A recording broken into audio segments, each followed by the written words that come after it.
Good afternoon of you. पिछले class में हमने कैश फ्लो स्टेटमेंट के रिवीजन को आगे बढ़ाया एक बहुत ही इंपॉर्टेंट एडजस्टमेंट को डिस्कस करके, और वो था प्लांट एंड मशीनरी का लेजर। उससे रिलेटेड हमने बातें करी और एग्जाम के एमसीक्यूज भी देखे। और आज की क्लास में भी हम बिना देरी के एक और नए कॉन्सेप्ट की तरफ बढ़ेंगे जो कि एग्जामिनेशन पॉइंट ऑफ व्यू से बहुत इंपॉर्टेंट है। अगली जो हमारी एडजस्टमेंट है वो है इन्वेस्टमेंट्स का लेजर, और ये प्लांट एंड मशीनरी की तरह ही काफी इंपॉर्टेंट एडजस्टमेंट है। इस पर भी काफी एग्जाम एमसीक्यूज आते हैं जो कि हम डिस्कस करेंगे भी।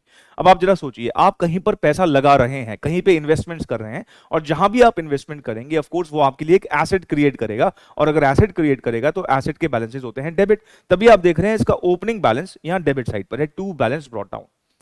और हमने ये देखा कि एसेट का रूल है, एसेट अकाउंट के लिए ये रूल है कि जब भी एसेट बढ़े तो डेबिट करो, एसेट घटे तो क्रेडिट करो। जब हम इन्वेस्टमेंट्स को खरीदेंगे तो इन्वेस्टमेंट हमारी किताबों में बढ़ जाएगी। इन्वेस्टमेंट को खरीदने की एंट्री क्या पास करोगे? Investment account debit to bank account. तो इन्वेस्टमेंट अकाउंट में पोस्टिंग क्या होगी? इन्वेस्टमेंट अकाउंट में पोस्टिंग होगी टू बैंक अकाउंट।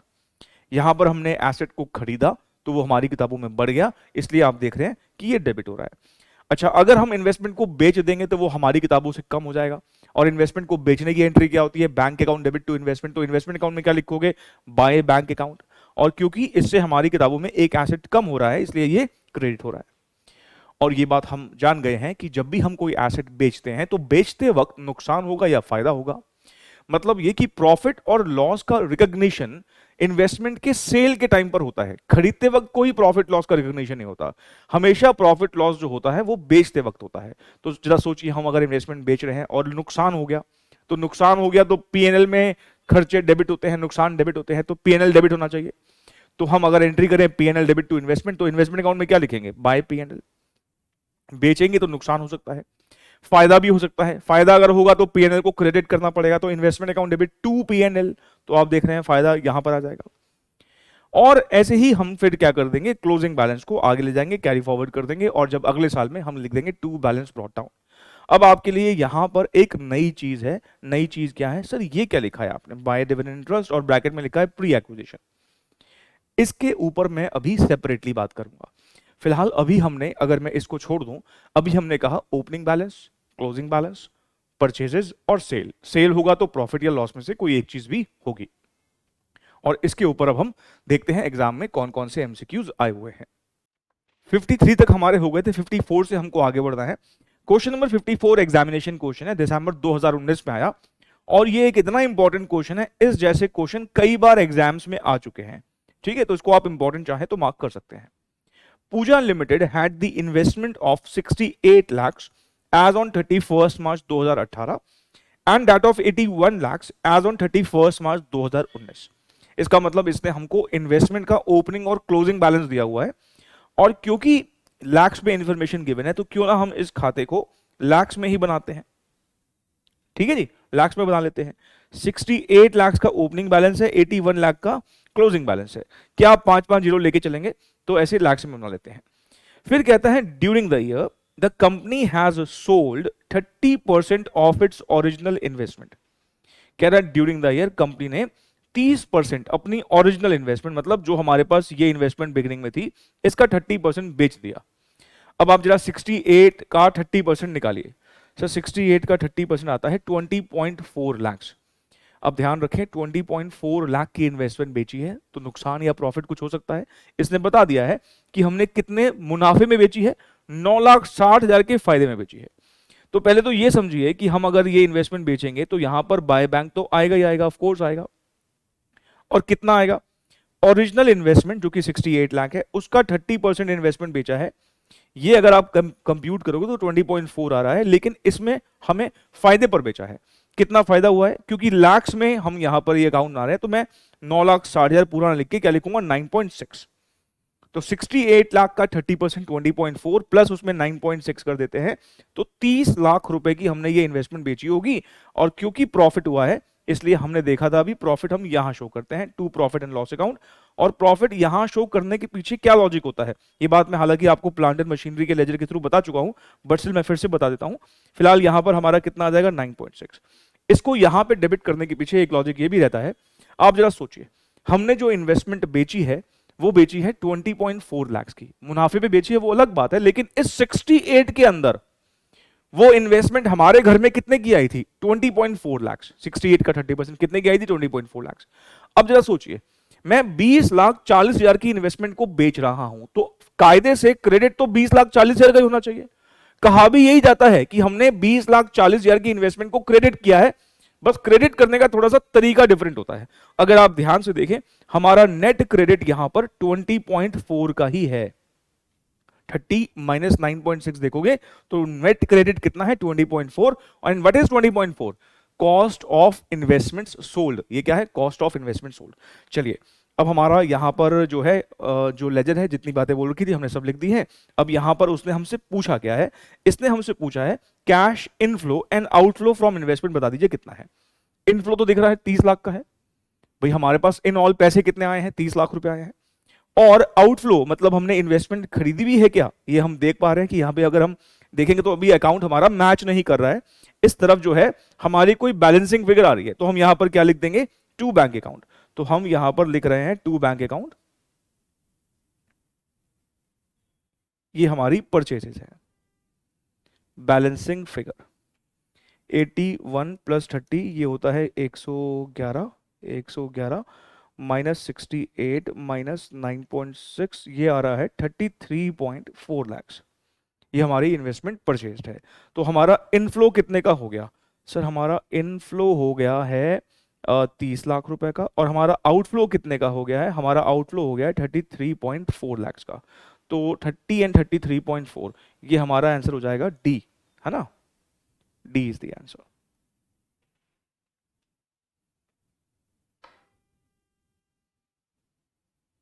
हमारे एग्जामिनर ने सेम क्वेश्चन रिपीट कर दिया दिसंबर 19 वाला जून 2022 में। और जानते हो एक नया क्वेश्चन बनाने का तरीका क्या है? फिगर को डबल कर दो, हाफ कर दो, 1/4 कर दो, 1/10 कर दो, आप देखोगे क्वेश्चन नया बन जाएगा।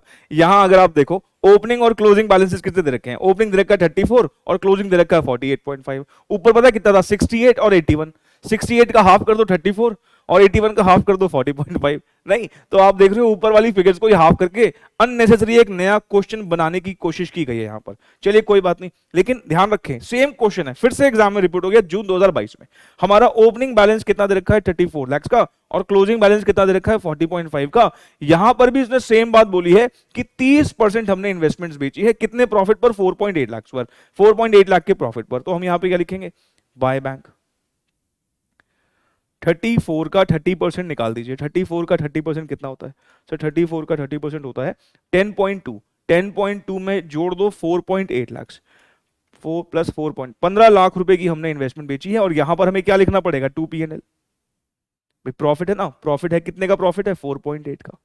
नेट में आप देखोगे तो 10.2 ही क्रेडिट हो रहा है, जो कि हमने जिस जिस कॉस्ट की इन्वेस्टमेंट हमने बेची है। और यहां पर अब आप क्या निकालोगे? फिर से balancing figure, to bank account. Balancing figure 15 plus 40.5 ये हो गया 55.5 माइनस 34 माइनस 4.8 16.7। ठीक है, तो व्हाट इज इनफ्लो? इनफ्लो हमारा ये रहा, हमारा जो इनफ्लो है ये रहा, आउटफ्लो हमारा ये रहा, है ना? तो इनफ्लो 15, आउटफ्लो 16.7।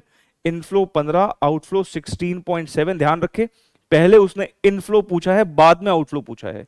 तो 16.7 और 15 तो यहां पर भी है, लेकिन ध्यान रखें 16.7 जो है ये इनफ्लो नहीं है, ये आउटफ्लो है। ठीक है, परचेज करेंगे तो हमारा आउटफ्लो होगा। तो इसका जो सही आंसर हो जाएगा 15 और 16.7, मतलब B is the correct answer. Inflow हमारा कितना है? 15 और आउटफ्लो हमारा कितना है? 16.7। तो बी जो है वो करेक्ट आंसर हो जाएगा। क्वेश्चन नंबर 56 जो अभी हम कर रहे हैं, ये अभी जो हमने दो क्वेश्चन किए हैं देखोगे तो बिल्कुल वैसा ही क्वेश्चन है, बस थोड़ा सा यहां पर इंफॉर्मेशन को घुमा के बताया है। मतलब जो दो क्वेश्चन किए हैं, अगर एग्जामिनर को ठीक वैसा ही क्वेश्चन थोड़ा सा चेंज करके पूछना हो तो वो इस जैसा क्वेश्चन पूछ सकता है। ये क्वेश्चन ओल्ड सिलेबस का है, जून 2019 का है। Of course as it is repeat हो सकता है। आइए देखें कि इसमें किस तरीके से उसने इंफॉर्मेशन को थोड़ा सा बदला है। Investment at the end of the year 2017-18 85,000।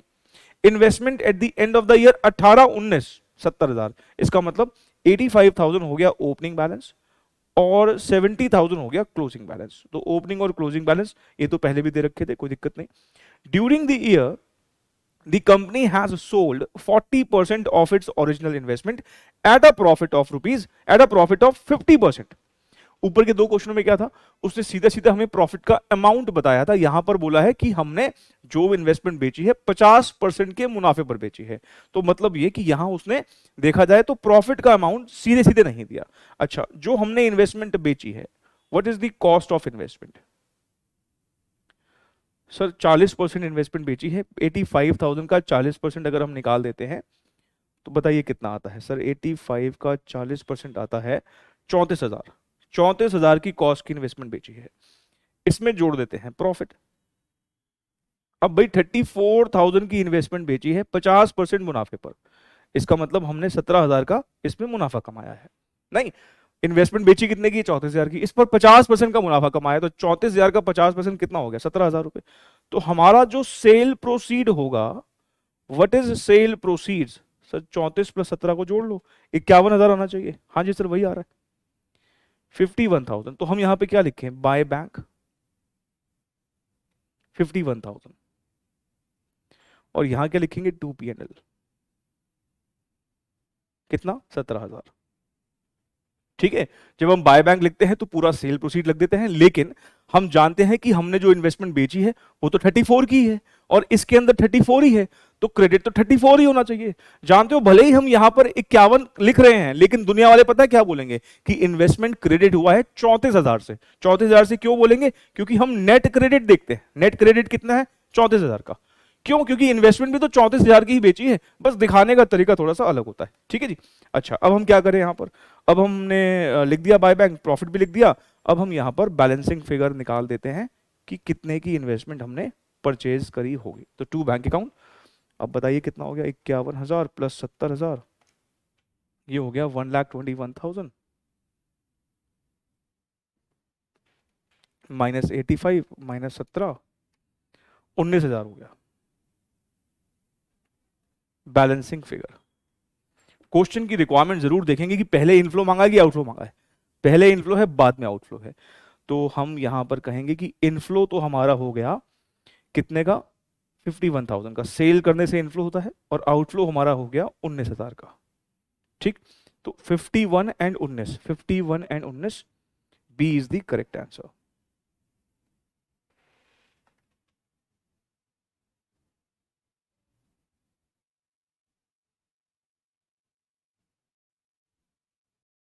Question number 57 भी आप देखोगे, अब तो बिल्कुल रिपीट क्वेश्चन ही है, ये मैं आपको सेफली होमवर्क में दे सकता हूं, तो इसको आप होमवर्क लिख लीजिए, इसे आप घर से ट्राई कीजिएगा, और मैं आपको इसका आंसर बता देता हूं। इसका आंसर जो है वो करेक्ट आंसर बी आएगा। इसको आप प्लीज ट्राई कीजिएगा घर पर। इसका जो करेक्ट आंसर है वो है बी। अब जो हमारा अगला डिस्कशन है इन्वेस्टमेंट अकाउंट में, वो ये कि सर ये इन्वेस्टमेंट अकाउंट में डिविडेंड या इंटरेस्ट आपने क्यों क्रेडिट किया है, इसके ऊपर बात करनी है। देखो, जब हम रेगुलर बैच में कैश फ्लो स्टेटमेंट करते हैं तो इस डिविडेंड या इंटरेस्ट के ऊपर ना एक अच्छे खासे वाली डिस्कशन होती है, एक ठीक ठाक टाइम लगता है इसको डिस्कस करने में। और इस एडजस्टमेंट का तो विराट रूप हम देखते हैं कंसोलिडेशन टॉपिक में। जब हम डिविडेंड का एडजस्टमेंट पढ़ते हैं तो ये प्री एक्विजिशन डिविडेंड वगैरह को हम वहां पर बहुत अच्छे से देखते हैं। अब क्योंकि ये रिविजनरी क्लास है, टाइम का लिमिटेशन है, स्टिल मैं कोशिश करूंगा को आपको इस तरीके से एक्सप्लेन कर दूं कि बात आपको समझ में आ जाए कि ये इन्वेस्टमेंट अकाउंट में क्यों क्रेडिट हुआ है। ठीक है जी। और इससे रिलेटेड जो है एक एमसीक्यू भी आया हुआ, वो भी हम देख लेंगे। फिलहाल आप जरा सोचिए, इन्वेस्टमेंट आप कर रहे हैं, तो इन्वेस्टमेंट का तो स्वभाव ही है कि इन्वेस्टमेंट कहीं करोगे तो रिटर्न तो आएगा आएगा। अगर मैं किसी कंपनी के शेयर्स वगैरह में इन्वेस्टमेंट करूंगा तो मुझे डिविडेंड मिल जाएगा। अगर मैं किसी कंपनी के बॉन्ड्स या डिबेंचर मतलब किसी डेट इंस्ट्रूमेंट में इन्वेस्टमेंट करूंगा तो मुझे इंटरेस्ट मिल जाएगा। जनरली नॉर्मल कोर्स में हम अगर डिविडेंड या इंटरेस्ट रिसीव करते हैं तो उसको प्रॉफिट एंड लॉस अकाउंट में लेके जाया जाता है, लेकिन कुछ एक्सेप्शनल सर्कमस्टांस में इन्वेस्टमेंट अकाउंट में इस डिविडेंड इंटरेस्ट को क्रेडिट भी किया जाता है। और वो सिचुएशन क्या है, मैं एक एग्जांपल की मदद से इसको समझाने की कोशिश करूंगा, ध्यान से प्लीज सुनेगा। मान लीजिए मैं एक कंपनी का शेयर खरीदना चाहता हूं, और उस कंपनी का शेयर का दाम मैं मार्केट में देख रहा हूं तो 90 रुपए चल रहा है। ठीक है, और मैं मार्केट पहुंच गया, मतलब स्टॉक मार्केट पहुंच गया। ऐसे मसाला लगा रहा हूं, ठीक है, ऐसे पहुंचते नहीं है डीमैट अकाउंट के थ्रू। अब तो फटाफट बिल्कुल क्लिक ऑफ द माउस, या फिर अगर आप फोन पे भी फटाफट आप शेयर खरीद बेच सकते हैं। बट मान लीजिए मैं मार्केट पहुंच गया और मैंने देखा कि इस कंपनी का शेयर का दाम जो है वो 90 रुपए चल रहा है। लेकिन मैं इस शेयर को खरीदता, मैं पैसे निकाल ही रहा था, उससे पहले ही कंपनी की तरफ से एक अनाउंसमेंट आती है कि हम इस शेयर पर 10 रुपए का डिविडेंड रिकमेंड कर रहे हैं, एक स्पेशल डिविडेंड रिकमेंड कर रहे हैं। मतलब अभी मैं ये शेयर खरीदने ही वाला था, 90 रुपए का दाम चल रहा था, मैं खरीदता, उससे पहले कंपनी की तरफ से एक अनाउंसमेंट आ जाता है कि हम इस शेयर पर 10 रुपए का डिविडेंड जो है वो आगे जाके डिक्लेयर करेंगे। अब आप जरा सोचिए, क्योंकि इस शेयर के साथ अब एक 10 रुपए का बेनिफिट अटैच हो गया है, देखते ही देखते मेरी आंखों के सामने 90 रुपए का शेयर प्राइस 100 रुपए चढ़ गया। मतलब ये कि इस 90 रुपए में 10 रुपए का एक बेनिफिट और अटैच हो गया, और अब ये शेयर का दाम 90 नहीं 100 रुपए चलने लगा। मतलब मैं स्क्रीन पे देख रहा हूं 90 नहीं अब 100 रुपए हो चुका है। वैसे प्रैक्टिकली एग्जैक्टली उतने रुपए से नहीं बढ़ता घटता, क्योंकि डिमांड सप्लाई का भी खेल होता है, बट मैं अगर और वेरिएबल्स को कांस्टेंट कर दूं तो थियोरेटिकली जो शेयर का दाम है वो डिविडेंड के, जितना भी डिविडेंड डिक्लेयर हो रहा है उससे बढ़ जाता है, उतने अमाउंट से बढ़ जाता है। अब आप जरा सोचिए, मैं अगर ये शेयर अब भी खरीदने का सोचता हूं, तो जानते हो मैं इस शेयर को जब खरीदूंगा 100 रुपए में, 100 रुपए में अगर ये शेयर खरीदूंगा, तो मैंने 90 रुपए तो शेयर के लिए दिए हैं, 10 रुपए मैंने डिविडेंड के लिए दिए हैं। मेरे को शेयर 90 का ही पड़ेगा। क्यों शेयर 90 का ही पड़ेगा? क्योंकि मैं अगर अब खरीद लूंगा इस शेयर को तो 10 रुपए का डिविडेंड मुझे मिल जाएगा। मैंने जो अभी एक्स्ट्रा 10 रुपए दिए हैं ये मुझे रीइंबर्स हो जाएंगे कंपनी की तरफ से, कंपनी मुझे डिविडेंड दे देगी, ये रीइंबर्स हो जाएंगे। कहने का मतलब ये कि इस डिविडेंड की अनाउंसमेंट से शेयर प्राइस के अंदर डिविडेंड का भी इंपैक्ट जो है वो इनबिल्ट हो गया। इस 90 के साथ 10 रुपए का बेनिफिट क्योंकि और अटैच हो गया, तो शेयर का दाम अब 100 रुपए ट्रेड होने लगा। जानते हो जैसे ही ये डिविडेंड पे हो जाएगा मालिक लोगों को, ये दाम फिर गिर जाएगा। कितने रुपए से आइडियली गिरना चाहिए? जितने का डिविडेंड है। और भी फैक्टर्स होते हैं, लेकिन आइडियली कितने, थ्योरेटिकली कितने से गिरना चाहिए? 10 रुपए से गिर जाएगा। कहने का मतलब ये कि ये 90 रुपए का शेयर जो है अभी सिर्फ कुछ वक्त के लिए टेम्पररी 100 रुपए का है। जैसे ही इस डिविडेंड को शेयर होल्डर की जेब तक पहुंचा दिया जाएगा, ये वापस 90 पे आ जाएगा। अब मेरी बात समझ पा रहे? अब जानते हो ऐसे ही डिविडेंड को अगर हम कोई शेयर खरीदें, खरीदते ही अगले ही दिन डिविडेंड मिल जाए, अरे भाई डिविडेंड रिटर्न कमाने के लिए वेट करना पड़ता है। लेकिन अगर आपको ऐसा डिविडेंड की अभी अभी खरीदा और अभी मिल गया, इसका मतलब आपने खरीदते वक्त जो है डिविडेंड के पैसे भी दिए होंगे। अब मैं मान लो डेट इंस्ट्रूमेंट का एग्जांपल लेता हूं। मान लो एक डिबेंचर जो है वो 100 रुपए का ट्रेड कर रहा है, फॉर एग्जांपल 100 रुपए का ट्रेड कर रहा है, और जिस डेट पर आप उस डिबेंचर को खरीदना चाह रहे हैं उस डेट पर कंपनी जो है इंटरेस्ट पे करेगी, 6 रुपए का इंटरेस्ट पे करेगी। जानते हो इस 100 रुपए में 6 रुपए का भी इंपैक्ट आ जाएगा। ये डिबेंचर आपको 100 रुपए में नहीं मिलेगा, ये डिबेंचर आपको आइडियली कितने में मिलना चाहिए? 106 में, क्योंकि जिस डेट पर आप खरीद रहे हो उस डेट तक का इंटरेस्ट भी उसमें जुड़ जाएगा। और क्योंकि आपके खरीदते ही ये इंटरेस्ट आपको मिल जाएगा, तो आप अभी 106 रुपए देंगे और 6 रुपए आपको रीइंबर्स हो जाएंगे। तो सिंपल सी बात ये है, अगर मैंने कहा ना अभी रिविजनरी लेक्चर है, मैं बहुत सारी और बातें बोलता, कम इंटरेस्ट, एक्स इंटरेस्ट, फिलहाल के लिए आप ये समझिए कि अगर आपने कम डिविडेंड प्राइस पर, मतलब इंक्लूडिंग डिविडेंड प्राइस पर या इंक्लूडिंग इंटरेस्ट प्राइस पर इंस्ट्रूमेंट को खरीदा है, तो आपने उस केस में उस इंस्ट्रूमेंट के अलावा जो रिटर्न जो आपको भी ठीक लेते ही मिल जाएगा, अगले दिन ही मिल जाएगा, तो उसका भी आपने पैसा दिया होगा। तो जब ये मिल जाएगा ना, तो मैं इसको अभी पीएनएल में लेके नहीं जाऊंगा, मैं इसको यहां पर क्रेडिट कर दूंगा, बाय बैक। मिल गया मुझे, 10 रुपए क्रेडिट कर दिया। अब आप जरा सोचिए, मेरी किताबों में ये इन्वेस्टमेंट वापस कितने पर आ गई? 90 पर आ गई। ये थी भी कितने की? 90 की थी। अब जानते हो अगले साल जो मुझे डिविडेंड मिलेगा अब पीएनएल में जाएगा। आने वाले सारे सालों में मान लो मैं इस शेयर को अगले 20 साल तक होल्ड करता हूं, अब 20 सालों तक जो भी डिविडेंड मिलेगा ना वो इन्वेस्टमेंट अकाउंट में नहीं आएगा, ये अब कहां जाएगा? हमेशा पीएनएल में जाएगा। मैंने पहली बार वो डिबेंचर खरीदा, 100 रुपए का खरीदा, लेकिन क्योंकि 6 महीने का इंटरेस्ट भी अक्रूव हो चुका था, मुझे 6 रुपए एक्स्ट्रा देने पड़े। ये जो पहला 6 रुपए आएगा ना, क्योंकि मैंने 106 रुपए दिए हैं, 106 रुपए में 100 रुपए तो डिबेंचर के दिए हैं, 6 रुपए मैंने इंटरेस्ट के दिए हैं, तो जो ये पहले वाले 6 मिलेंगे ये तो इन्वेस्टमेंट अकाउंट में क्रेडिट हो जाएंगे, लेकिन जो आगे जब जब मुझे इंटरेस्ट मिलेगा अब वो पीएनएल में जाएगा। मतलब ये कि इन्वेस्टमेंट अकाउंट में अगर ये डिविडेंड या इंटरेस्ट क्रेडिट होता है तो सिर्फ ये वन टाइम फिनोमेना है, पहली बारी हो सकता है बस। जब आप खरीदते हैं तो हो सकता है उस वक्त आपने 2 चीजों के पैसे दिए हों, एक तो इन्वेस्टमेंट के और साथ में डिबेंचर इंटरेस्ट के या डिविडेंड के। ध्यान रखना, मैं जब डिबेंचर खरीदूंगा तो मेरे लिए इन्वेस्टमेंट है, मेरे लिए एसेट है, कंपनी के लिए लायबिलिटी होगा, कंपनी के लिए इंटरेस्ट खर्चा होगा, लेकिन मेरे लिए इनकम है। ठीक बात है ना? तो डिबेंचर टॉपिक में हम देखते हैं 2 ड्यू डेट्स आती है, तो मैं अगर ड्यू डेट पे ही खरीद रहा हूं तो सामने वाला मुझसे क्या एक्सपेक्ट करेगा कि ये डिवेंचर के पैसे भी देगा, इंटरेस्ट के पैसे भी देगा, क्योंकि इंटरेस्ट मुझे मिल जाएगा। कंपनी ये देखेगी कि इंटरेस्ट की डेट पर कौन डिवेंचर होल्डर है, अगर मैं डिवेंचर होल्डर बन जाऊंगा तो मुझे मिल जाएगा ना। तो मैं ये कह रहा हूं कि पहली बार जब आप खरीदते हैं तो हो सकता है कि वो ट्रांजेक्शन कम इंटरेस्ट या कम डिविडेंड प्राइस पे हुए हो। अगर वो इंक्लूडिंग इंटरेस्ट या इंक्लूडिंग डिविडेंड प्राइस पे हुई है तो आपको ठीक लेते ही वो इंटरेस्ट या डिविडेंड मिल जाएगा, तो वो आपको पहली बार फिर यहां पे क्रेडिट करना पड़ेगा।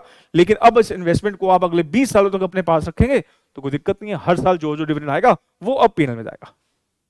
ठीक है, अब क्वेश्चन आपको क्या बोलेगा, ये प्री एक्विजिशन डिविडेंड है, मतलब ये कि ये उन प्रॉफिट्स में से दिया गया है, आपके शेयर होल्डर बनने से पहले जो मुनाफे कमाए गए थे उनमें से दिया गया है। भाई मेरे शेयर होल्डर बनने के बाद जो मुनाफे कमाए जाएंगे, अब मुझे डिविडेंड मिलेगा, वो मेरे लिए पोस्ट एक्विजिशन होता है। तो मेरे शेयर होल्डर बनने से पहले, मेरे इन्वेस्टर बनने से पहले जो उसने प्रॉफिट्स कमाए थे उसमें से दिया है, तो मेरे कहूंगा प्री एक्विजिशन। तो इसका पॉपुलर नाम क्या होता है, प्री एक्विजिशन डिविडेंड या प्री एक्विजिशन इंटरेस्ट। और ये क्रेडिट होता है इन्वेस्टमेंट अकाउंट में। इन्वेस्टमेंट अकाउंट में क्रेडिट करने का मतलब क्या है कि मैं जब 100 रुपए खर्च करके आया तो उसमें मैंने कुछ डिविडेंड के पैसे भी दिए थे, तो मैं जब क्रेडिट करता हूं तो मैं इन्वेस्टमेंट को उसकी सही वर्थ पे लेके आता हूं। ये इन्वेस्टमेंट का सही दाम क्या था, 90 रुपए था, पर मैंने कितने रुपए दिए, 100 रुपए। तो जब ये डिविडेंड मिल जाएगा तो मैंने 10 रुपए क्रेडिट करके उसको उसके सही वर्थ पे ले आया, 90 रुपए पे ले आया। ठीक है ना, तो ये बात है। आइए अब एग्जाम एमसीक्यू देख लेते हैं। इस प्री एक्विजिशन डिविडेंड या इंटरेस्ट पे इससे ज्यादा डिस्कशन करूंगा ना तो रिवीजन क्लास की तौहीन होगी, तो इसलिए अभी फिलहाल अब इतना ही इस पर बात करके आइए इस दिसंबर 2019 का क्वेश्चन जो है वो सॉल्व करते हैं। मिठू limited had the investment as on 31st March 18 and 31st March 19 were 1095 and 10,82,000, मतलब ओपनिंग और क्लोजिंग बैलेंस दे रखे हैं। During the year interest on investment received 77,000 which was used in writing down the book value of investments। अगर मैं investments की value को गिरा रहा हूं डिविडेंड या इंटरेस्ट के रिसीव होने पर, इसका मतलब वो पक्का प्री एक्विजिशन डिविडेंड या प्री एक्विजिशन इंटरेस्ट है। ये पीएनएल में नहीं, इन्वेस्टमेंट अकाउंट में क्रेडिट करना है। ठीक है जी। If there were some purchases of investment then the cash flow from investment and from interest would be. आइए जरा पहले तो हम इन्वेस्टमेंट का अकाउंट बना लेते हैं।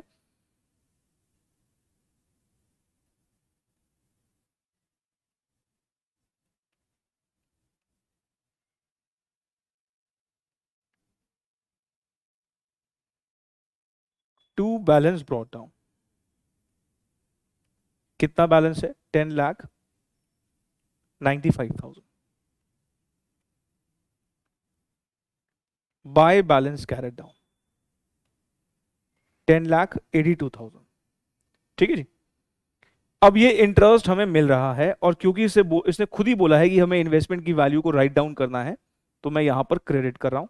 आप बाय बैंक भी लिख सकते हैं और आप चाहें तो बाय इंटरेस्ट ऑन इन्वेस्टमेंट भी लिख सकते हैं, दोनों ही ठीक है। 77,000 रुपीज। और क्योंकि यहाँ पे कुछ सेल वेल की बात नहीं बताई हुई तो हम ये मान के चलेंगे कि ये जो है हमने बैलेंसिंग फिगर परचेजेस ही आएगी। अब जरा बताइए कितना होता है, 1082 प्लस 77 माइनस 10,95,000, 64,000।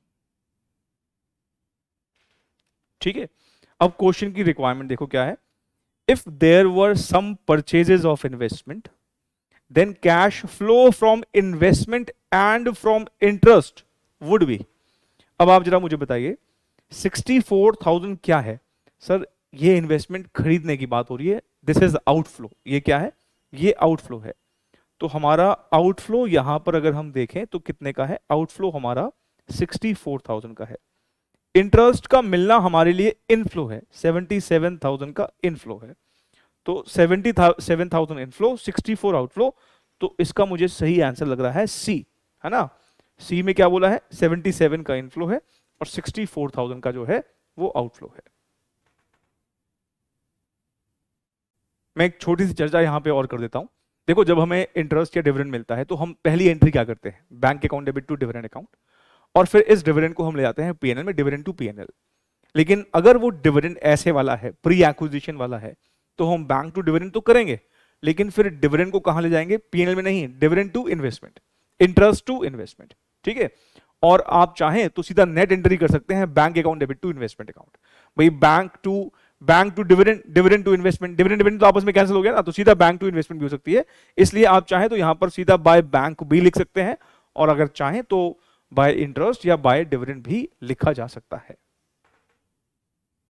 अब क्वेश्चन नंबर 59 जो है ये 2016 ओल्ड सिलेबस का क्वेश्चन है। अब इसमें भी देखो क्या लिखता है, balance of investment account is 20,000 on 31st March 14 and 30,000 and 31st on 31st March 15।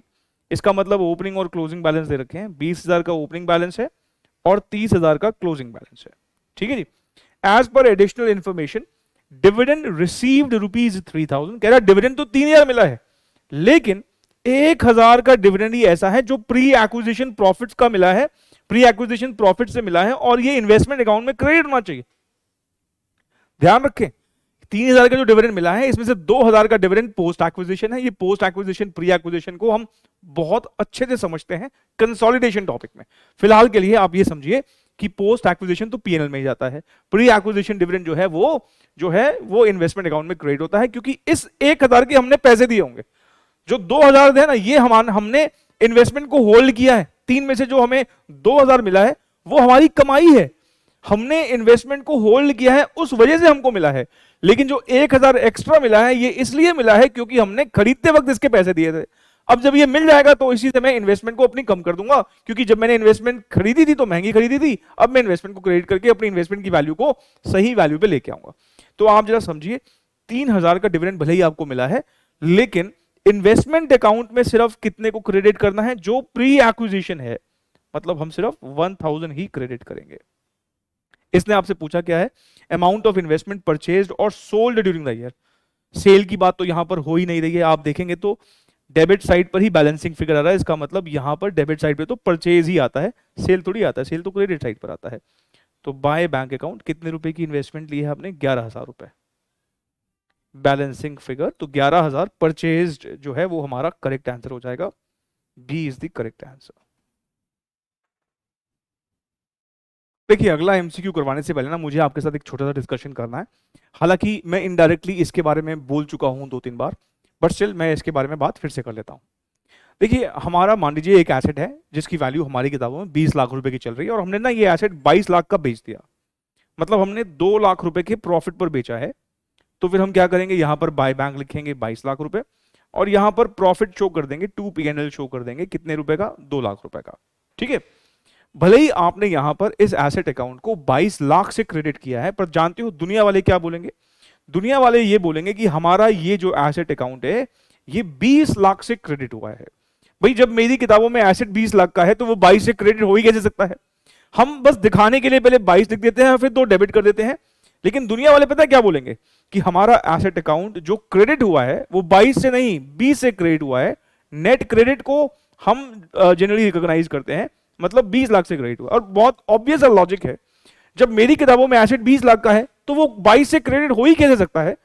उसको खत्म करने के लिए, क्योंकि एसेट बेच दिया है, तो उसके लेजर को क्लोज करने के लिए क्रेडिट भी तो 20 से ही करना पड़ेगा। तो भले ही आपने फॉर द टाइमिंग 22 लिखा है, लेकिन 2 को डेबिट करके नेट आपने क्रेडिट कितना किया है, 20। तो क्वेश्चन कभी बोले ना हमने इस एसेट को इतने से क्रेडिट किया है, तो जनरली वो उस एसेट की कॉस्ट या बुक वैल्यू की बात कर रहा होता है। अगर हमारा एसेट कॉस्ट पर मेंटेन्ड है तो वो कॉस्ट कैसा की क्रेडिट की है, मतलब जितना मेरी किताबों में लिखा है हम मान के चलते हैं कि उतने से ही क्रेडिट किया है। प्रॉफिट लॉस तो ये दिखाने का तरीका है। ठीक है, अब मैं आपको एक अंदर की बात बताता हूं। प्रैक्टिकली ये अकाउंटिंग होती नहीं, ये अकाउंटिंग ना सिर्फ एकेडमिक लेवल पे चलती है। प्रैक्टिकली पता है कैसे होता है, प्रैक्टिकली मैं बताऊं कैसे होता है, चलो मैं यहां से इसको रब करके आपको बता रहा हूं प्रैक्टिकली क्या होता है। जब हम 20 लाख का एसेट 22 लाख का बेचते हैं तो हम एसेट को ना 20 लाख से ही क्रेडिट करते हैं। ये अंदर की बात बता रहा हूं आपको, 20 लाख को हम एसेट को 20 लाख से ही क्रेडिट करते हैं। तो सर आए तो 22 लाख है, जो 2 लाख रुपए एक्स्ट्रा आए ना उसके लिए हम एक खाता खोलते हैं। जानते हो उस खाते का नाम क्या होता है, profit on sale of asset account. ये एक खाता खुलता है और 2 लाख रुपए का क्रेडिट इस जगह पर होता है, यहां पर होता है। मतलब सच्चाई में एंट्री होती है bank account debit 22 lakh to asset 20 lakh to profit on sale of asset 2 lakh. तभी आपने देखा 20 लाख का बैंक यहां पर आया, 20 लाख का बैंक यहां पर आया और 2 लाख का बैंक यहां पर आया। और फिर जो ये profit on sale of asset है, भैया ये तो हमारे लिए प्रॉफिट है, तो ये हम कहां ले जाते हैं, फिर इसको हम प्रॉफिट एंड लॉस अकाउंट में ले जाते हैं 2 लाख। ये तरीका होता है करने का वैसे, लेकिन एकेडमिकली ये फॉलो नहीं किया जाता, प्रैक्टिकली यही फॉलो होता है। This is the genuine accounting. तो आप इस एग्जांपल से समझ पाए होंगे कि भाई हमने एसेट 22 लाख का बेचा है, लेकिन एसेट अकाउंट क्रेडिट कितने से हो रहा है, 20 से। और अगर हम एकेडमिक वाला तरीका फॉलो भी करते हैं, वहां पर हम नेट में तो 20 ही क्रेडिट कर रहे हैं ना। तो ये बात आपको दिमाग में रखते हुए अब अगले एमसीक्यू को पढ़ना है। अच्छा, एक बात मैं आपको क्लेरिफाई करूं कि इन्वेस्टमेंट से रिलेटेड जो एमसीक्यूज थे वो हमने देख लिए हैं। अब हम कुछ मिसलेनियस एमसीक्यूज सॉल्व कर रहे हैं, और ये क्वेश्चन नंबर जो 60 है, ये दिसंबर 2021 में आया, और यहां पर लैंड अकाउंट का जिक्र है। लैंड अकाउंट के बारे में आपको पता हो, लैंड एक ऐसा एसेट है जो डेप्रिशिएट नहीं एप्रिशिएट होता है। अगर सोचिए लैंड भी डेप्रिशिएट होती तो आज तक तो ये जमीन खत्म हो चुकी होती है, नहीं, लैंड एप्रिशिएट होता है, लैंड की वैल्यू डेप्रिशिएट नहीं होती है। अब इस क्वेश्चन में लिखता है land was debited bye 60 lakh rupees and credited bye 25 lakh rupees. अब जरा सोचिए, लैंड डेबिट हुआ है 60 लाख से, इसका मतलब पक्का लैंड हमने खरीदी होगी। लैंड अगर खरीदी होगी तो क्या एंट्री पास करी होगी, land account debit to bank account, कितने रुपए से, 60 लाख रुपए से। अब आप मुझे बताइए, ये 60 लाख रुपए से लैंड का खरीदना इनफ्लो है कि आउटफ्लो है, सर आउटफ्लो है। कौन सी एक्टिविटी है, सर इन्वेस्टिंग एक्टिविटी है। भाई जमीन एसेट है, एसेट का खरीदना इन्वेस्टिंग एक्टिविटी होता है। ये जब बोल रहा है कि हमने लैंड अकाउंट को 25 लाख से क्रेडिट किया है, तो ये किसकी बात कर रहा होगा, ये नेट क्रेडिट की बात कर रहा होगा। दुनिया वाले कभी बोले कि हमने एसेट को इतने से क्रेडिट किया है, तो वो अगर मान लो प्रॉफिट पर बेचा है तो इंक्लूडिंग प्रॉफिट बात नहीं कर रहा होता। ये किसकी बात कर रहा है, भाई लैंड अकाउंट को क्रेडिट करने का मतलब नेट अमाउंट की बात हो रही है यहां पर।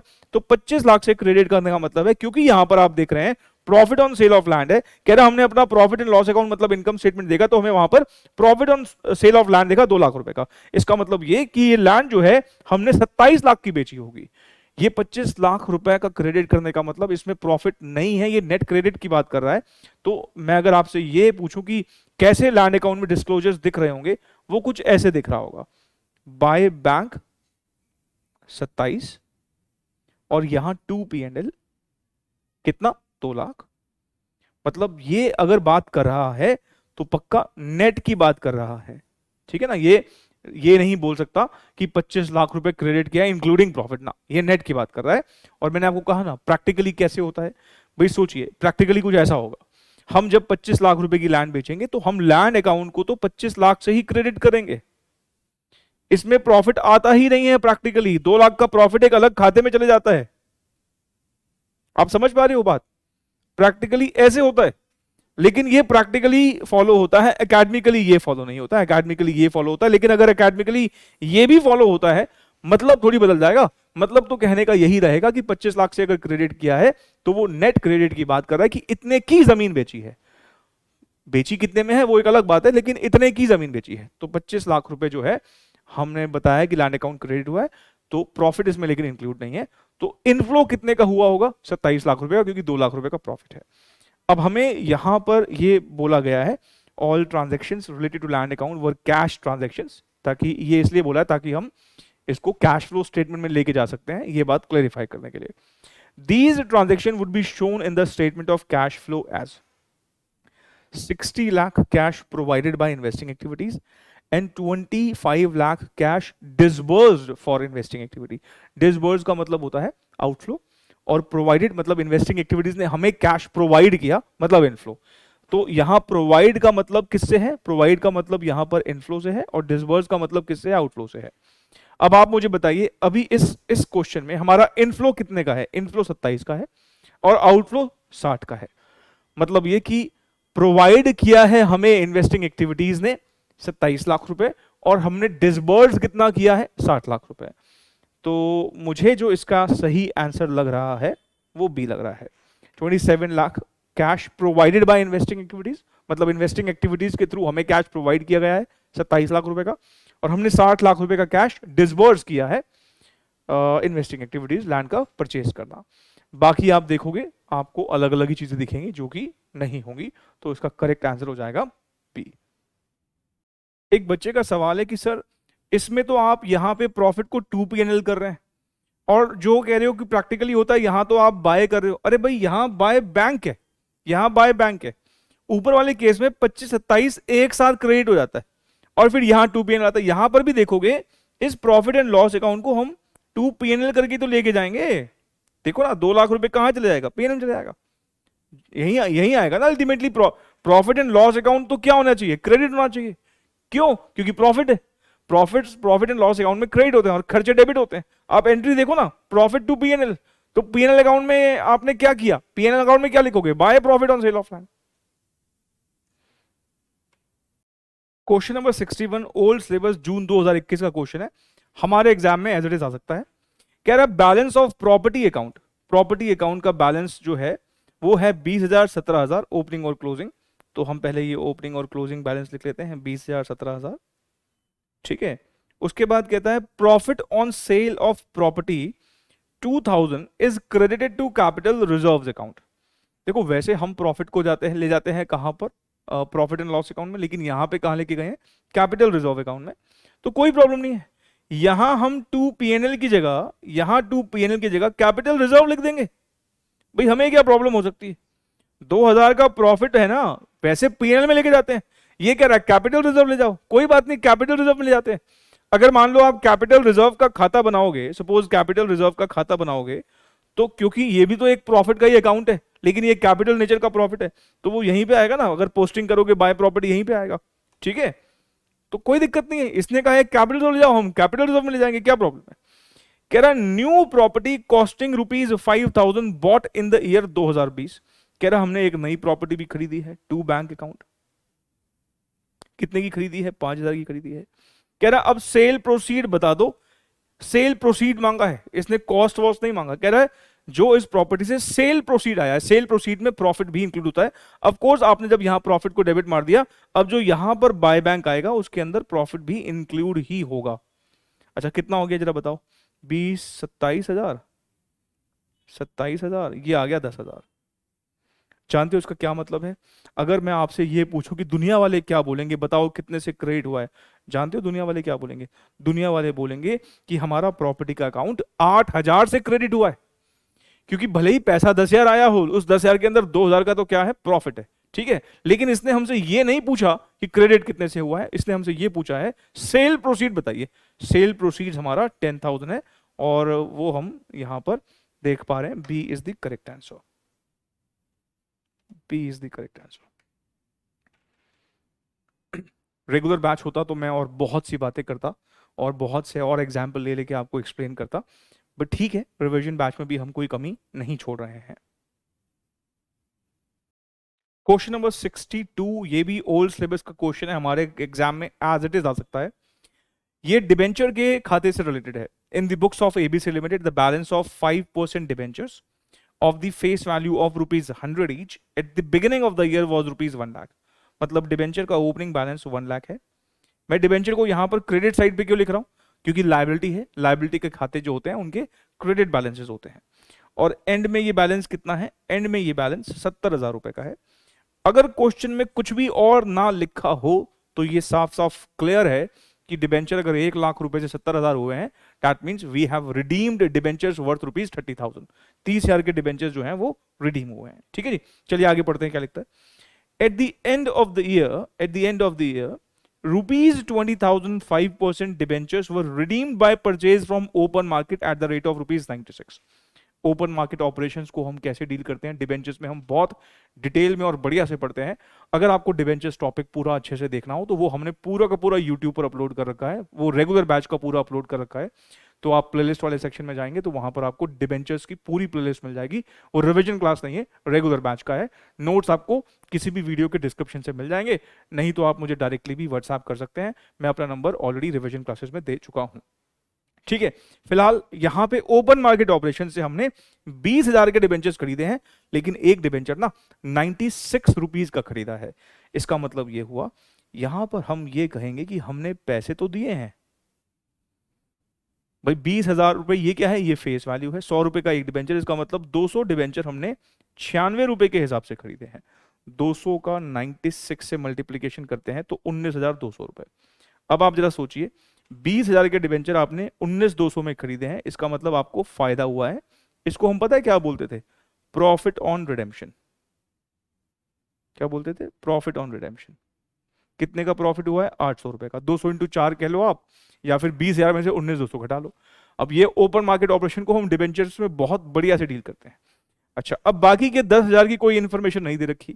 भाई डिबेंचर तो कम हो ही रहे हैं, रिडीम तो हुए ही होंगे, वो ओपन मार्केट से ना होगे, वो हो सकता है हमने ड्राइंग लॉट से रिडीम किए हो, और ड्राइंग लॉट से जब हम रिडीम करते हैं जनरली वो पार पे ही होते हैं। तो इसको भी हम लिख देते हैं, बाकी के लिए भी टू बैंक ही हुआ होगा, और उसके लिए हमें कोई डिस्काउंट वगैरह नहीं मिला, पूरे के पूरे 10,000 हमने रिडीम किए होंगे।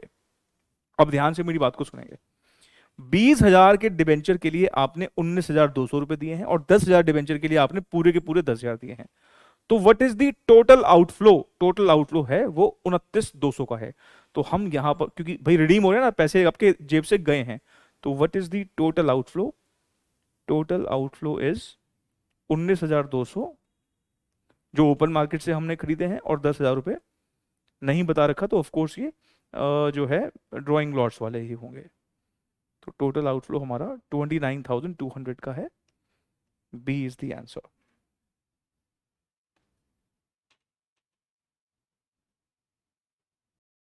अगला क्वेश्चन भी ओल्ड सिलेबस का है, और हमारे एग्जाम में एज इट इज आ सकता है।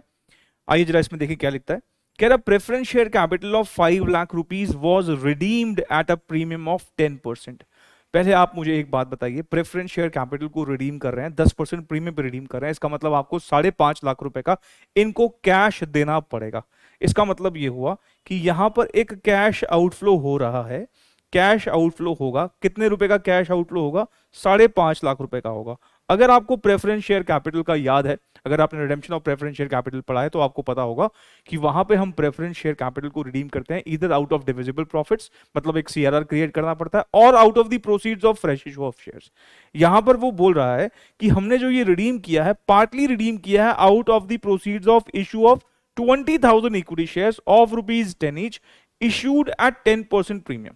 अब आप जरा सोचिए, 20,000 इक्विटी शेयर इशू कर रहे हैं, मतलब पैसा आएगा, यहां पर कैश का इनफ्लो होगा, यहां पर कैश का इनफ्लो होगा 20,000 मल्टीप्लाइड बाय 11 रुपए, क्योंकि 10% प्रीमियम भी है ना, तो 2,20,000 रुपए का इनफ्लो होगा। और partly out of profits otherwise available for dividends. CRR creation में कोई कैश का आउटफ्लो इनफ्लो नहीं होता। सीआरआर कहां से क्रिएट होता है? प्रॉफिट से, तो profits account debit to CRR होता है, तो कोई कैश का इनफ्लो भी नहीं होता और आउटफ्लो भी नहीं होता। ठीक है जी। तो देखा जाए इस पूरे ट्रांजेक्शन में 5.5 लाख का आउटफ्लो है और 2,20,000 का इनफ्लो है। अब आप मुझे ये बताइए कि प्रेफरेंस शेयर्स का रिडेम्पशन ये कौन सी एक्टिविटी है? सर, कैपिटल में कोई भी बदलाव आता है तो वो फाइनेंसिंग होता है। इसका मतलब ये कि ये फाइनेंसिंग एक्टिविटी है। अच्छा, शेयर्स का इशू करना ये भी फाइनेंसिंग एक्टिविटी है, मतलब ये दोनों ही फाइनेंसिंग एक्टिविटीज के इनफ्लो आउटफ्लो हैं। 5.5 लाख का आउटफ्लो और 2,20,000 का इनफ्लो। आइए जरा ऑप्शंस देख लेते हैं। हमें तो यहां पर पहले ही ऑप्शन में हमारा आंसर मिल गया, ए में ही लिखा हुआ है इन financing activities cash outflow of 5.5 lakh. ठीक है जी, एंड इनफ्लो ऑफ 2,20,000 रुपए। बाकी सारे ऑप्शन आप पढ़ लीजिए, आपको कुछ और ही बात दिखेगी, तो सही आंसर हो जाएगा ए। देखिए, अगले कॉन्सेप्ट को समझाने के लिए ना मैं पहले एक एग्जांपल का सहारा लूंगा, उसके बाद फिर उस एग्जांपल को अपने इस कॉन्सेप्ट से कनेक्ट कर दूंगा। देखिए, मान लीजिए कोई बड़ी एक मल्टीनेशनल कंपनी से इन्फोसिस या टीसीएस अपने एम्प्लॉयज को पिक एंड ड्रॉप की फैसिलिटी देने के लिए बहुत सारी गाड़ियां खरीद लेती है। जानते हो, ये कार्स जो उनके लिए हैं, ये उनके लिए एक फिक्स एसेट है। लेकिन यही गाड़ियां मान लो मारुति या टाटा मोटर्स के गोडाउन में रखी हुई हैं, तो उनके लिए जानते हो वो क्या होगा? उनके लिए वो स्टॉक होगा।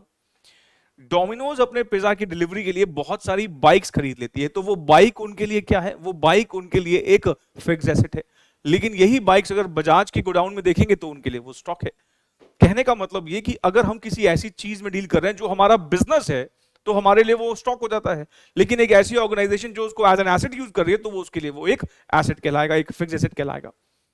अब इस बात को दिमाग में रखते हुए हम अगर यहां बात करते हैं कैश फ्लो स्टेटमेंट के कॉन्टेक्स्ट में, हम ये कह रहे थे अभी तक कि अगर हम इंटरेस्ट पे करते हैं या डिविडेंड पे करते हैं, क्योंकि ये शेयर कैपिटल या बोरोइंग पर एक सर्विस कॉस्ट पे करी है, और शेयर कैपिटल और बोरोइंग से कनेक्टेड अगर कुछ है तो वो एक फाइनेंसिंग एक्टिविटी है, तो इन दोनों को हम फाइनेंसिंग एक्टिविटी क्लासिफाई कर रहे हैं। ठीक ऐसे ही जब हम पैसा कहीं लगाते हैं, इन्वेस्टमेंट करते हैं, तो इंटरेस्ट या डिविडेंड रिसीव होता है, तो वो हमारे लिए कौन सी एक्टिविटी होता है? इन्वेस्टिंग एक्टिविटी होता है। लेकिन मैं अगर आपसे अब ये कहूं कि हम एक ऐसी ऑर्गेनाइजेशन है कि हमारा बिजनेस ही ऐसा है कि हम पैसा हम या तो उधार पे देते हैं या पैसा हम उठा लेते हैं। मतलब एक बैंक का अगर आप एग्जाम्पल लीजिए तो उसका तो काम ही है ये फाइनेंस का, वो पैसा उठाते हैं और पैसा देते हैं। तो उनके लिए इंटरेस्ट इनकम या इंटरेस्ट एक्सपेंस वो तो बिजनेस की ही इनकम या एक्सपेंस हो गया। तो ध्यान रखें, अगर हम एक फाइनेंशियल एंटरप्राइज हैं तो ये क्लासिफिकेशंस नहीं चलेंगी। अगर हम एक फाइनेंशियल एंटरप्राइज है, मतलब हमारा काम ही ऐसा है कि हम पैसा उठाते हैं या पैसा लेते हैं, तो हमारे लिए इंटरेस्ट इनकम हो या इंटरेस्ट एक्सपेंस हो, रिसीव हो या पेड हो, ये हमारे लिए एक ऑपरेटिंग नेचर का जो है कैश फ्लो होगा, ऑपरेटिंग नेचर का कैश फ्लो होगा। और ठीक ऐसे ही मान लीजिए हमारा काम है इन्वेस्टमेंट्स करने का, हम देखते हैं कहां पर बेहतर अपॉर्चुनिटी है, तो हम कंपनियां ढूंढते हैं कहां कहां पैसा लगाएं। तो जब हमारा काम ही है पैसा लगाने का, तो डिविडेंड भी भर के आएगा, तो हमारे लिए फिर भी डिविडेंड, फिर हमारे लिए डिविडेंड क्या हो जाएगा, डिविडेंड रिसीव्ड हमारे लिए एक ऑपरेटिंग रेवेन्यू हो जाएगा। तो ध्यान रखें, पहली बात, नॉन फाइनेंशियल एंटरप्राइज की हम अभी तक बात कर रहे थे, अभी तक हमने जितनी बातें करी वो एक नॉन फाइनेंशियल एंटरप्राइज की थी, मतलब उनका काम नहीं था, उनका काम स्टील का था, गाड़ियों का था, सीमेंट का था, या कहें किसी भी और का था, लेकिन पैसा उठाने का या पैसा लगाने का कोई काम नहीं था। ऐसे केस में फाइनेंसिंग इन्वेस्टिंग हमने पढ़ लिया। लेकिन अगर हम कहें कोई फाइनेंशियल एंटरप्राइज है तो इंटरेस्ट रिसीव हो या इंटरेस्ट पे हो, ऑपरेटिंग कैश फ्लो है। डिविडेंड का रिसीव होना, ध्यान रखना मैं पेड की बात नहीं कर रहा हूं, डिविडेंड का रिसीव होना ये भी ऑपरेटिंग कैश इनफ्लो है। लेकिन डिविडेंड का पे होना, अब आप एक बात बताइए, मैं अगर मान लो एक बैंक भी हूं, डिविडेंड मैं किसको पे करूंगा? डिविडेंड तो मालिकों को ही पे करोगे। डिविडेंड पे करने की बात आएगी तो जिन्होंने हमारे बिजनेस में पैसा लगा रखा है, डिविडेंड तो उन्हीं को पे करेंगे, क्योंकि वो मालिकों को ही पे हो रहा है, वो हमारी कैपिटल पर पे हो रहा है, इसलिए ये तो यहां पर सेम ही रहेगा, ये यहां पर फाइनेंसिंग ही रहेगा। तो आप इस बात को समझिए, अगर हमारा बिजनेस ऐसा है कि हम पैसा उठाते हैं, पैसा इन्वेस्ट करते हैं, तो interest paid, interest receive operating है, इवन डिविडेंड रिसीव भी ऑपरेटिंग है, बिकॉज हम इन्वेस्टमेंट तो कई जगह कर सकते हैं, बहुत सारे पैसे हमारे पास। लेकिन जब हम डिविडेंड पे कर रहे हैं तो पे तो ध्यान रखना हम अपनी कंपनी के मालिकों को ही कर रहे होंगे, इसलिए फिर ये फाइनेंसिंग एक्टिविटी कहलाएगा। मेरे ख्याल से क्लियर है, और बहुत ही इंपॉर्टेंट कॉन्सेप्ट है, इतने एमसीक्यू आया है, इतनी बार एमसीक्यू आए हैं इस कॉन्सेप्ट पर कि आप हैरान रह जाएंगे। आइए जरा देख लेते हैं एग्जाम एमसीक्यूज। क्वेश्चन नंबर 64 दिसंबर 2019 में, और इस तरह के क्वेश्चन बार बार आते हैं। आप देखिए, अब वर्ड्स पे फोकस करना, इन केस ऑफ फाइनेंशियल एंटरप्राइजेस। आप पहले देख लेंगे वो किसके बारे में पूछ रहा है, फाइनेंशियल एंटरप्राइजेस के बारे में पूछ रहा है, तो इंटरेस्ट का पे होना, इंटरेस्ट का रिसीव होना ऑपरेटिंग है, डिविडेंड का रिसीव होना भी ऑपरेटिंग है। यहां पर क्या कहता है, cash flows arises from interest paid, interest पे हो या रिसीव हो, ये तो हमारा काम ही है, इसलिए हमारे लिए ऑपरेटिंग एक्टिविटी होगा। A is the correct answer. Question number 65 December 2020 में आया, फिर से वो उस तरह की बात कर रहा है, in case of financial enterprise, फिर से फाइनेंशियल एंटरप्राइज की बात कर रहा है, interest received on debenture held as investment. Of course हमें इंटरेस्ट कब मिलेगा, जब हमने इन्वेस्टमेंट करी होगी, तो हमारे लिए ये भी एक ऑपरेटिंग रेवेन्यू ही होगा, ऑपरेटिंग एक्टिविटी का ही कैश फ्लो होगा, तो इसका भी सही आंसर हो जाएगा ए। बस ध्यान रखना, फाइनेंशियल एंटरप्राइज के लिए भी डिविडेंड का पे करना फाइनेंसिंग एक्टिविटी है, बाकी तीनों जो फ्लोज हैं, इंटरेस्ट रिसीव, इंटरेस्ट पेड या डिविडेंड रिसीव, ये ऑपरेटिंग ही होता है। क्वेश्चन नंबर 66, ये भी आप देखिए जून 2022 का क्वेश्चन है, बार बार आया ये क्वेश्चन, फिर से फाइनेंशियल एंटरप्राइज की बात कर रहा है, cash flows arise from interest paid, of course ये भी क्या है हमारे लिए, ऑपरेटिंग एक्टिविटी। क्वेश्चन नंबर 67, ये ओल्ड सिलेबस का भले ही क्वेश्चन है, हमारे एग्जाम में एज इट इज जो है ये आ सकता है। क्या बोलता है, स्टेटमेंट 1 दे रखी है, in case of financial enterprises, financial enterprises की बात कर रहा है, cash flows arising from interest paid and interest and dividend received. हाँ, interest paid, interest receive, dividend receive भी हमारे लिए ऑपरेटिंग एक्टिविटी होता है। बिल्कुल ट्रू स्टेटमेंट है, अगर हम इसकी बात करें तो हाँ बिल्कुल ट्रू स्टेटमेंट है। स्टेटमेंट नंबर 2 बोलता है, in case of other enterprises, मतलब नॉन फाइनेंशियल एंटरप्राइज की बात कर रहा है, cash flows arising from interest paid should be classified as cash flow from financing. भाई इंटरेस्ट का पे करना हमारे लिए फाइनेंसिंग होता है, अगर एक नॉन फाइनेंशियल एंटरप्राइज की बात हो रही है। ऐसे ही cash flows arising from interest and dividend received, ये हमारे लिए इन्वेस्टिंग होता है। तो दोनों ही स्टेटमेंट जो है वो ट्रू है, तो हम कह सकते हैं yes both the statements are true. फिर देखिए जून 2021 का सवाल, cash flows arising from the purchase and sale of dealing और ट्रेडिंग सिक्योरिटीज। हमारा काम ही है कि हम सिक्योरिटीज में ट्रेड करते हैं, डील करते हैं, हमारा काम ही सिक्योरिटीज खरीदने बेचने का है, तो भाई ये हमारे लिए क्या होगा, ये हमारे लिए एक ऑपरेटिंग फ्लोज होंगे। तो इसका सही आंसर भी क्या हो जाएगा, ए, ऑपरेटिंग एक्टिविटीज। ठीक है जी, इसका भी सही आंसर हो जाएगा operating activities. Question number 69, in case of financial institutions, फिर से फाइनेंशियल की बात कर रहा है, cash flows arising from are classified as cash flows from operating activities. क्या क्या होता है, इंटरेस्ट पे होना, इंटरेस्ट रिसीव होना और डिविडेंड रिसीव होना। पहला कहता है इंटरेस्ट रिसीव होना, हाँ जी ये ऑपरेटिंग है। डिविडेंड रिसीव होना, ये भी ऑपरेटिंग है। इंटरेस्ट पे होना, ये भी ऑपरेटिंग है। D, all of the above is the answer. अब क्वेश्चन नंबर 70 में प्लीज धोखा नहीं खाएंगे। क्वेश्चन नंबर 70 में देखो क्या बोलता है, interest payment by non financial. Non financial मतलब अब ये किसी फाइनेंशियल एंटरप्राइज की बात नहीं कर रहा, अब नॉर्मल रूल जो लगता है वही लगेगा। नॉन फाइनेंशियल एंटरप्राइज के लिए इंटरेस्ट पेमेंट जो होता है वो एक फाइनेंसिंग एक्टिविटी होता है। तो इसका जो सही ऑप्शन हो जाएगा वो हो जाएगा सी। ये दिसंबर 2021 का क्वेश्चन था। कैश फ्लो स्टेटमेंट के रिवीजन को अब हम कंटिन्यू करेंगे अगली क्लास में। अगली क्लास में हम कैश फ्लो स्टेटमेंट के इनडायरेक्ट मेथड पर बात करके उससे रिलेटेड जितने भी एग्जाम एमसीक्यूज हैं वो एक बार देख लेंगे। आज जो हम एएस लिख रहे हैं वो है एएस नंबर 19, जो कि है लीजेस के ऊपर।